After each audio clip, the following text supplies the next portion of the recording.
to defer this and go back, and I hope that doesn't go against me. I did some woodworking. Like with a saw? By the end of the 12 weeks, I will be Shrek. Hello and welcome back to Keeping Up with Consecutives. This is a series I've created to interview many teacher candidates within the Brock education program. And speaking of teacher candidates, we got one right in front of me. Who do we have today? Hi, I'm Gracie. I'm so glad to be on the podcast. This is exciting stuff. We had a pilot episode that was so well received. We got the green light to go ahead and make 30 plus more. Whoa. So hopefully we'll get to that number, but yeah, you'll be the first one. I'm so glad to be a part of it. We got to get you a plaque somewhere to put it in here. Whoa, that's pretty cool.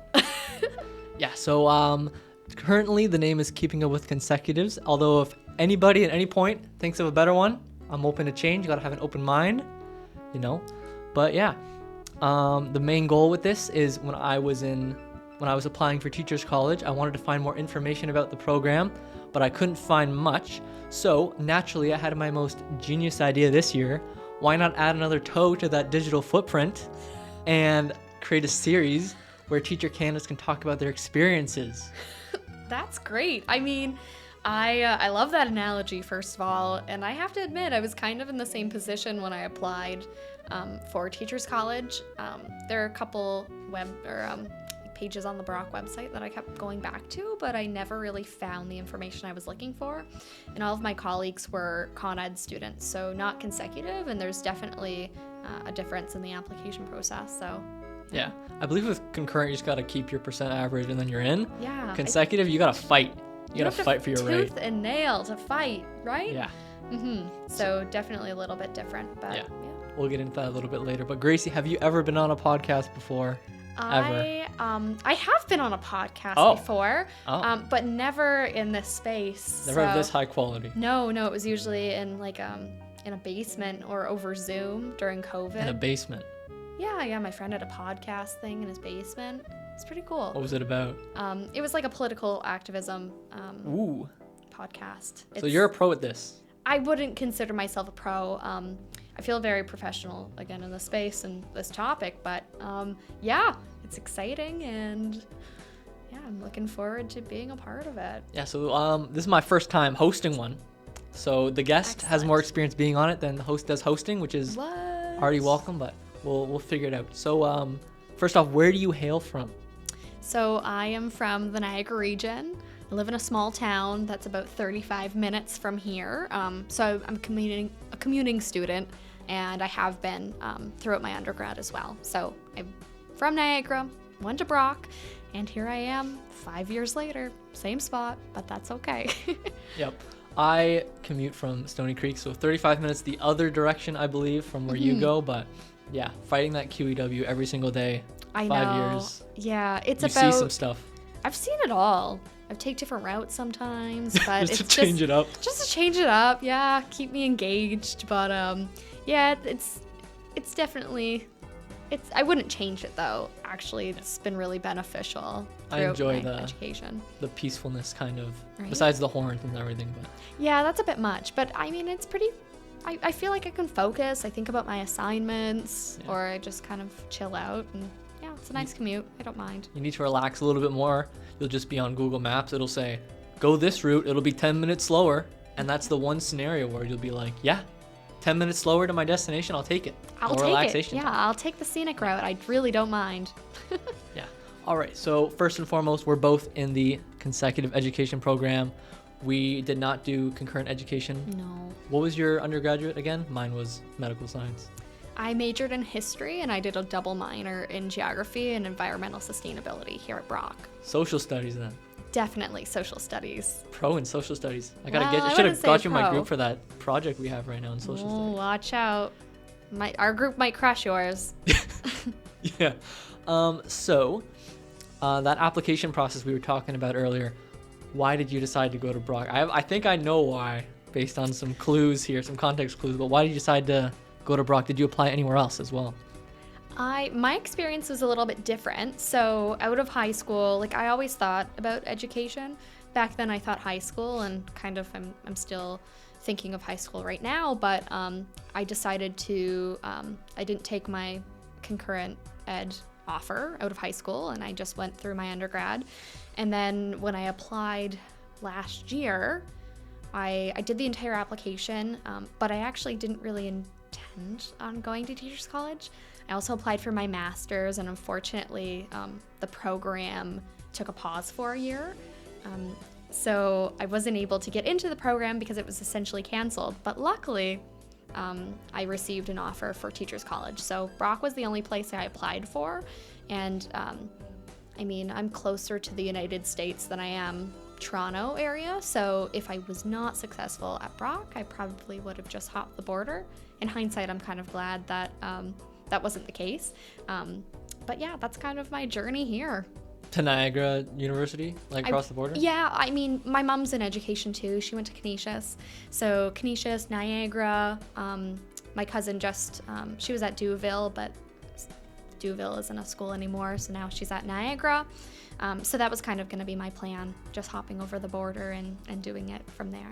Yeah, I was doing my medical sciences program. I got until like year 1 and I was like, I don't want to do this anymore. No way. Like, I want to do the science part. I don't want to do like all the research methods. I didn't like any of the research method stuff. That sounds horrible. Yeah. You take so much research methods, and then you got to take like orgo. I didn't want to take that either, so I just didn't take that. Instead opted for like the fun stuff like biology, genetics. I found was actually very interesting on the post-secondary level. But yes, in my 4th year I was like, I'm gonna apply for consecutive because I am not applying for med school. I didn't do the MCAT. I'm not gonna do the MCAT. No. I was in the Med Plus program as well, which was excellent, but for me, it made me realize I don't want to do this. I don't want to do that either. I don't want to be a chiropractor. I don't want to be a naturopath. Teaching is what's talking to me. Actually, in grade 12, I applied for the Con Ed program as well. Oh, look at that. But I did not realize that Brock only gave you acceptances for one. So I applied for Med Sci and Con Ed, but I put Med Sci above it. So they only gave me... got an offer. Yes, oh, and you had to reject it to risk getting get the next one. I forgot about that. Yes. That's funny. I don't remember. I don't know if I reapplied or deferred. I can't really remember what I did, but I was kind of in the same boat. Yeah. Yeah. Isn't that funny? We're both back here. Yep. Yep. 4 years, 5th year, 6th year. Might as well spend it all here. So I know. I did apply to York as well and Nipissing. York was kind of just a backup. Didn't even get into it. Didn't have to worry about that as an option. Oh, off it goes. Yeah. Got into Nipissing though, because I believe they only took my marks and looked at that. So I got into Nipissing because my sister was going to Nipissing. She's there this year, but I wanted Brock so I could stay exactly where I was. And I applied to the JI because intermediate senior would ship you off to Burlington. That was also part of my decision process Yes. because as a commuting student, I mean, for you, if you're going from Stony Creek, I guess it's not that bad. I mean, that traffic in the Probably morning would still be bad, yeah. It's still bad, but that was definitely something I wanted to be weary of because Burlington's far. And JI, I mean, that's bridging the middle of elementary and secondary, so that just seems like the right fit. Yeah. How about that day you got accepted into Brock? Was it a big deal? Give me a visual of that acceptance notification on your phone. It was early in the year, setting the scene. And yeah, I just remember getting the email. It said, congratulations, you got in. But to be honest, my heart was so set on my master's that I was excited, but I was also like, oh, this will be really great. Like, I hope that I might have to defer this and go back, and I hope that doesn't go against me. So it's kind of a mixed emotion. Like, I was really excited, but in the same token, I had my heart set in a different direction. I'm so thankful that it worked out. You know, life happened the way it was supposed to be going, because it's definitely, I'm so glad to be here right now. It's perfect, but yeah, in the moment it was a little bit mixed up. Yep. I remember, I think I had heard on Reddit or something that naturally... Great place to get your info. You know there's no resources on the consecutive ed program when you have to go to Reddit for every single answer that you're looking for. To be honest, I did go to Reddit as well. You had to. There's no other place. Yeah. It was a valuable source even in my undergrad. I found out about summer courses. Oh, bird courses and stuff? Yeah, those two. But Reddit, listen, that's perfect. Yeah. I'm hopefully this can be a bit of a standout where you don't have to go to Reddit. You can just go to wherever my face is. and then and wherever Gracie's face is, and you'll learn some Perfect. stuff. Yeah. But yeah, speaking of the program, Yeah. how has this semester been? We have finished our first semester, and we finished Practicum, which we'll talk about. How has the first semester been, and how has this second semester been so far with the classes? The first semester, I have to admit, it was great because we all worked so hard to get here. I think one of our language instructors, she told us, I think the acceptance rate was between like 2 and 4% of applicants who got in. So we're all so thankful that we got in, and we're all really like-minded people. We all want to be in education. We all come from diverse backgrounds. That's something I really loved, is that everyone, like people had careers before, or they had really interesting interests. They had cool programs, like very interesting people in this program. That's something I really, really enjoyed. So the first semester was great. You were just kind of preparing yourself, and we all started at the same playing field because, like you said, you came from Med-Sci and I came from history. We're definitely needing to start at the same spot because both you and I think it'd be safe to admit that we don't really know anything about education, or we don't have that leg up. So it was nice. We all started at the same spot. I really enjoyed the courses. Definitely math and language, because that's what we are intending to be teaching in our first placement. So those were super valuable to me. Any profs that stood out? Pierce shouted out one in the unreleased pilot. Wonder if it'll be the same one. Catherine is what some may say the GOAT. She was excellent. I wouldn't consider myself a math student, but she made me feel very comfortable to ask questions and to kind of to do that unlearning and relearning. That was one big thing. The way I learned is not the way it's taught anymore. So it was a lot of that unlearning and relearning. But overall, yeah, first semester was great. Placement was excellent. Now coming back for second semester, I must admit I would much rather be back in the classroom. We got that taste of what teaching's really like. So, it's so hard to come back to Brock and to be here until May. I know I'm learning and growing, but at the same time, I got the taste of the good life and what the career is all about, and I would much rather go back. But that's just how I'm feeling now. We got to do some art classes. Yeah, art. We've social got studies. social studies, science placement course. Yes. We've got our special education course. Yes. I can't remember the title. It's really long. Yeah. Teaching in Ontario, which is basically what all the classes tell us how to do. How to teach in Ontario. It's perfect. But yeah, speaking of those classes, how would you describe the vibe of Teachers College, of the people of the program? Oh, well, the people of the program, like colleagues, instructors. Yes, let's go colleagues. Colleagues, everyone's really fun and inviting. That's one thing I really like. I mean, I went to Brock, so did you, so I've got my peer group from undergrad, but it's nice to meet new people and just kind of see and learn from them. That's been one big thing, learning from other people. Instructors are really great. Most folks were in careers in education already, so they bring a wealth of knowledge. It's not as if they have just studied the theory. I mean, some have, but the most effective instructors, in my opinion, were those that were actually involved in education. They were teachers, they were principals, superintendents, although I don't know if there's any superintendents in the program, but that'd be cool if there were. Yeah. So anyways, that's really great. And if I had to sum it up in one word, I'd probably say that Teachers College is very reflective. Yes. You have to do a lot of reflecting, a lot of philosophy, teaching statements, how you view yourself, how you want to make an impact on others. That is hard though. It sounds really kind of fluffy and things that you can kind of make up, but I find that that's really difficult, kind of summing up yourself in a paragraph, or what you want to be about, what you want to become, or help other people become. Yeah. In the beginning, when we had to do all this reflective stuff, I was expecting lots of reflective stuff to happen in Teachers College. You're trying to refine your standpoint and figure out how your teaching style is. But then we have to do all these reflections, do your standpoint again, revise it, do another standpoint. When I had just been for the last 4 years, do this worksheet, figure it out, write this essay, figure it out, do this math equation, figure it out, hand it in. It's totally different than what I'm used to. There's a lot of little things as well. Like I find myself just like there's short, small assignments, but there's a lot of them. I'm used to reading 500 pages a week across my 5 history courses, writing a 30-page paper for each course a few times a year or in the semester, and then calling it a day. In my seminars, that sort of participation, but you're really engaged. It's like you're in a high school class almost. You're answering questions, you're going back and forth, you're doing projects. Like you're really a student.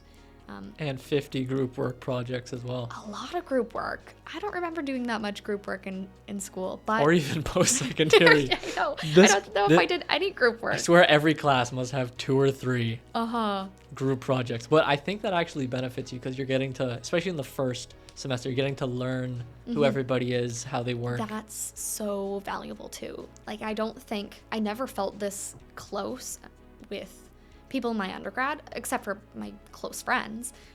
But I feel everyone's so friendly, and most likely you've worked in a group project with them, or you have sat next to them in class. Or you're in the red group with them. Or you're in the red group, or the indigo group, or the purple group, or something of that sort. So chances are you have been around them, and yeah, it's really cool. And everyone comes from all over. Like most students are commuting too, which like people have a life outside of school, which is cool too, because you need that balance. We complain about our driving to school. I know. I Meanwhile, couldn't imagine. there's one from Guelph. Yeah, one that comes from somewhere in Toronto. I don't. GTA somewhere. Yeah, somewhere in the GTA. Yeah. So definitely, it's not as bad as. Yeah, I'm lucky to have a short commute. It's really not too bad. But yeah, everybody is very friendly. I like to use one word to describe it. It would be pizzazz. Pizzazz? I don't know if I've ever heard pizzazz, that. I think is the actual word, but I've made up pizzazz. I was going to say, I've never heard pizzazz. Could you explain pizzazz for the viewers? Our class, our cohort class shows their sparkle every time we interact with them. There's just so much sparkle radiating off of everybody. There's a lot of energy. No, like, you know what? Even when there's breaks, I found that like in my undergrad, okay, take a 10-minute break. Everybody's gone. Everyone's gone. Everyone's silent. Like this year, everyone's going to get coffee together. They're chatting. It is loud in the class because people are just interacting. But there's a reason we're all in the program together.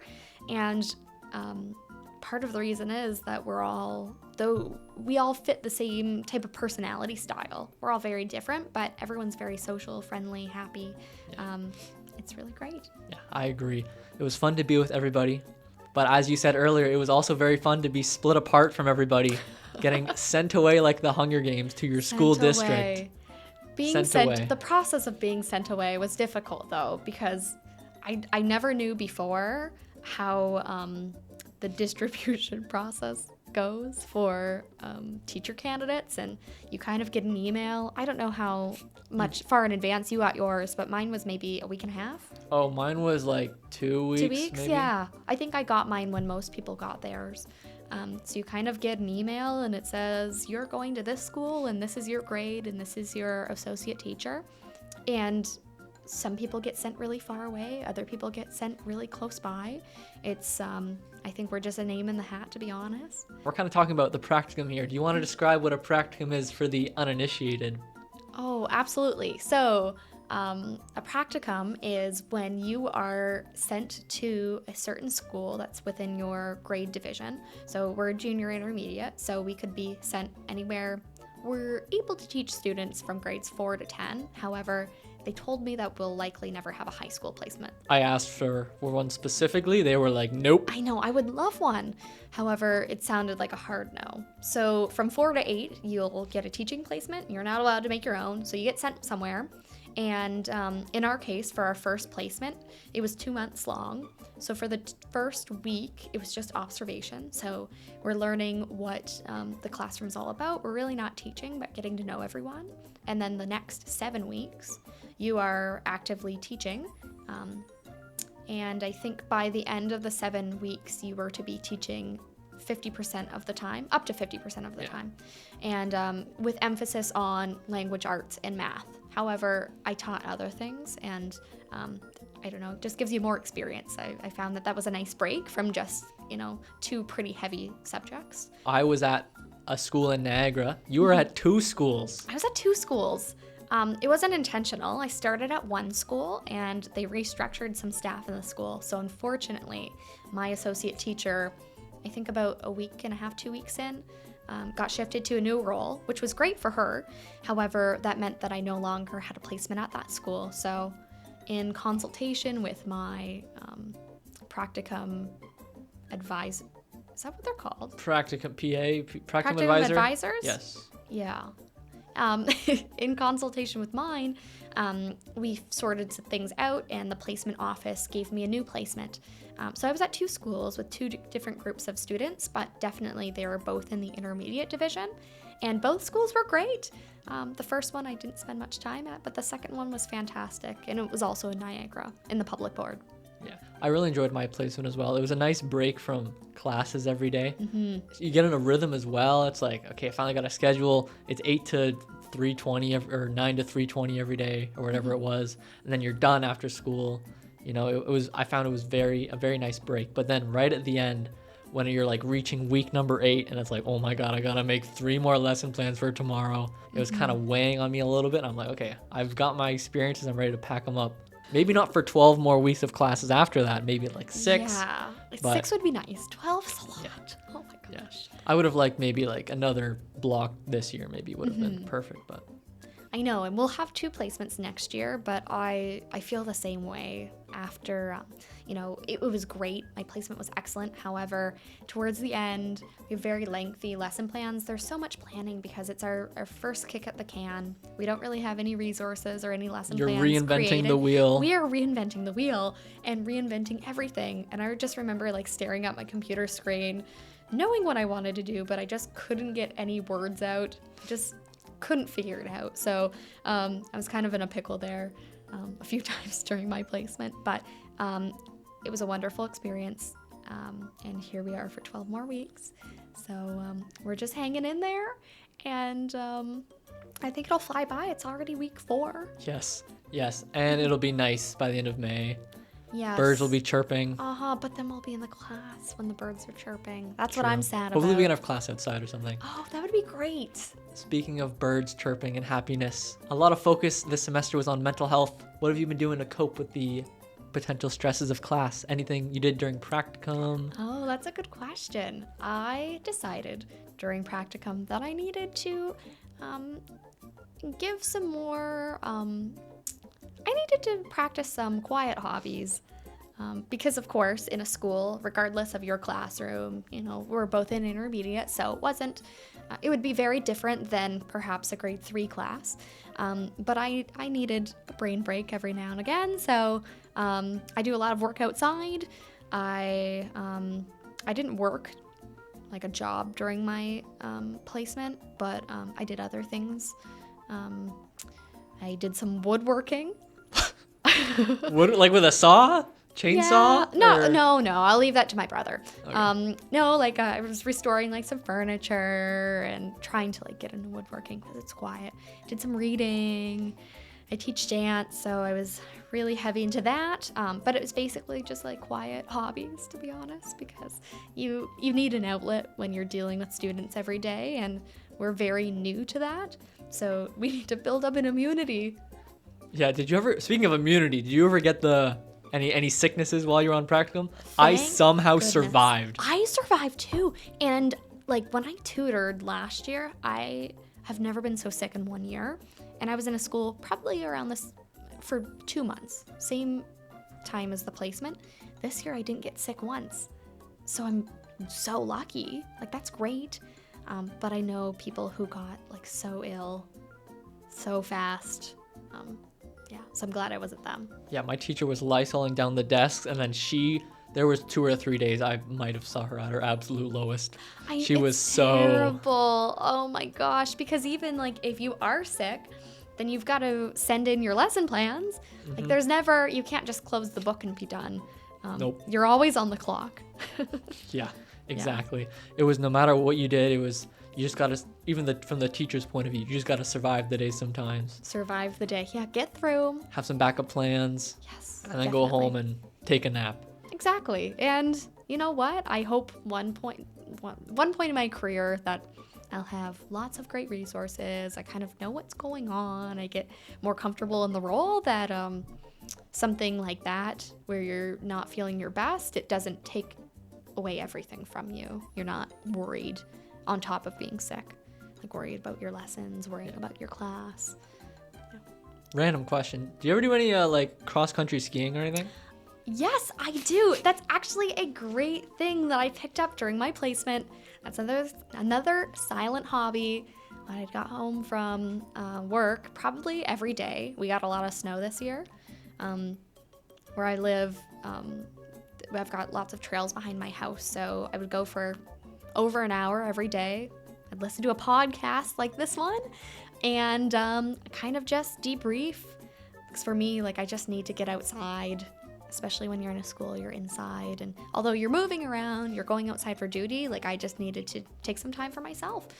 So that was a great hobby. I don't know, did you have any? I don't know if you skied. Did you have any hobbies? I did not do any cross-country skiing. But what I did do is even during my undergrad, I would sign up for as many intramurals, aka sports leagues at Brock, that I could. So I was looking forward to pickleball Wednesdays and I believe badminton or dodgeball Tuesdays. That's super, especially when it's consistent. Like, okay, every Tuesday I'm going to do this. Every Wednesday I'm going to do this.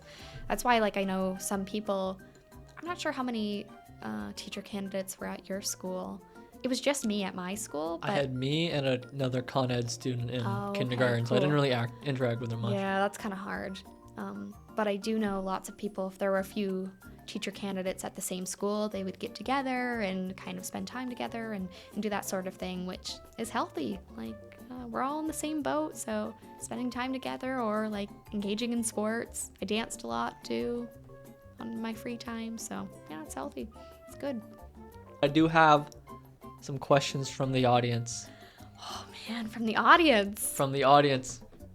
From Cameron.